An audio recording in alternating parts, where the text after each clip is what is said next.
Good afternoon, folks. This is Deb Delapiana, and this is your short take. Sorry, I have not been around for a few days, but I've not been feeling well.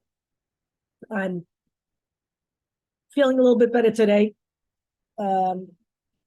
We did not get to the Factivist report last night because I was sick, but we are doing that at 4 o'clock this afternoon, Eastern Standard Time. If I can get that posted tonight, I will. If not, we'll post during the day tomorrow. But for today's short take, I want to remind everybody that it's election season and we live in Misinformation Nation.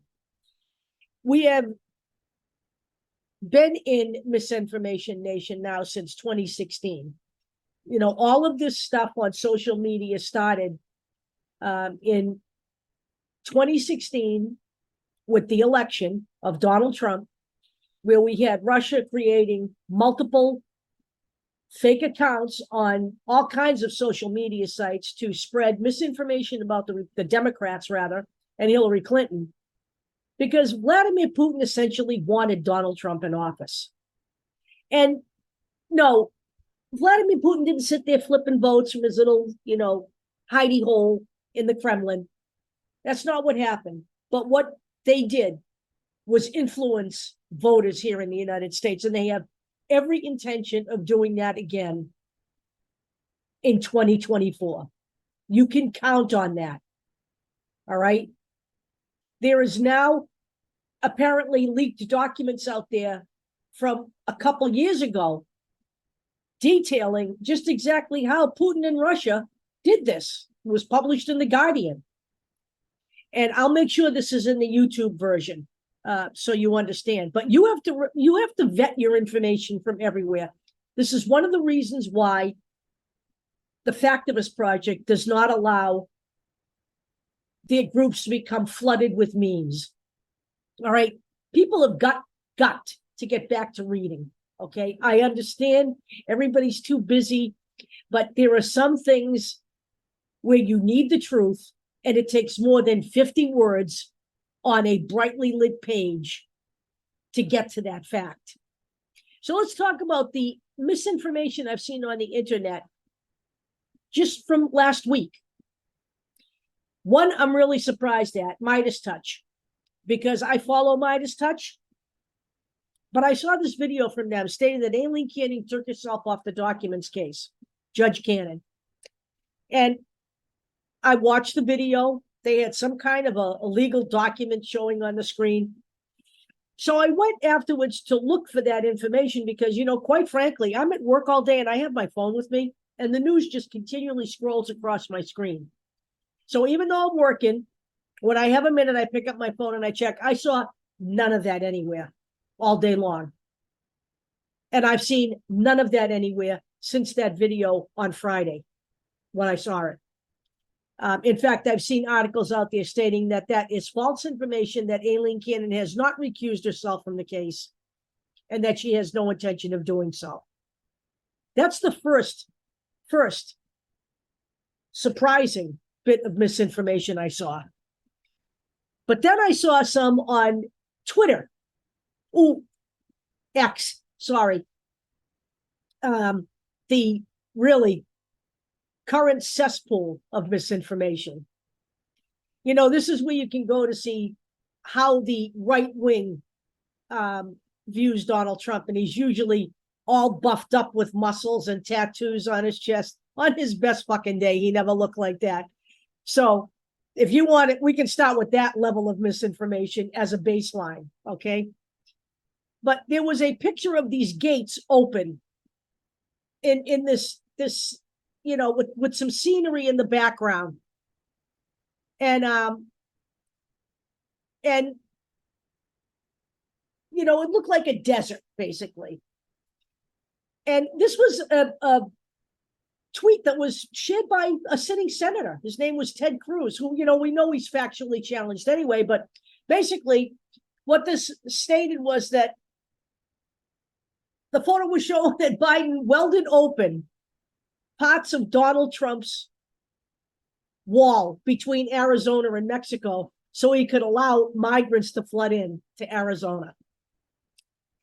Actually, what the photos are of floodgates that must remain open during Arizona's rainy season. They call it a monsoon season. We have seen that at Burning Man, by the way, this past weekend. And those gates are to be left open for water to escape. I want to remind you again that a sitting senator, knowing full well what those are, shared that information on Facebook. And these are people you really want to elect to public office. And then there's some information that is so blatant that it's insulting. Like this statement, Republicans stating that Blacks will now flock to Donald Trump in the 2024 election because he has a mugshot just like them.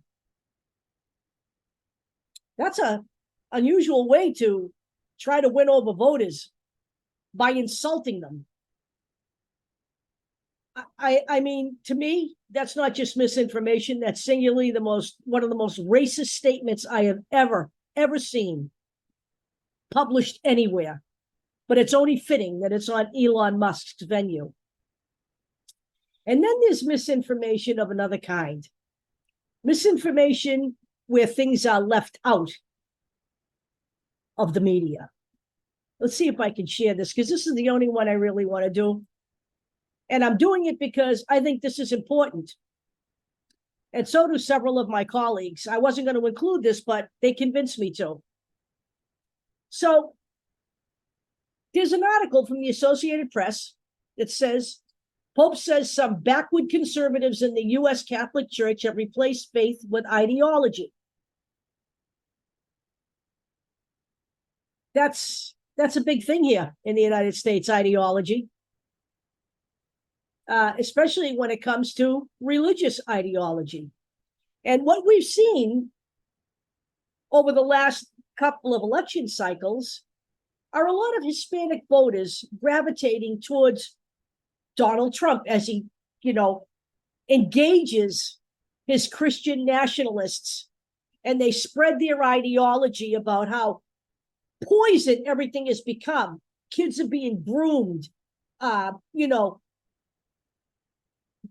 There's a complete lack of morals on the left-wing side of life. And you know what? When the Pope of the Catholic Church comes out and basically states that people have replaced faith with ideology, and that there are some, let me just read you some of the statements he made. There is a, quote, very strong, organized, reactionary attitude in the U.S. church, which he called backward. He warned that such an attitude leads to a climate of closure, which is erroneous. And then he went on to say,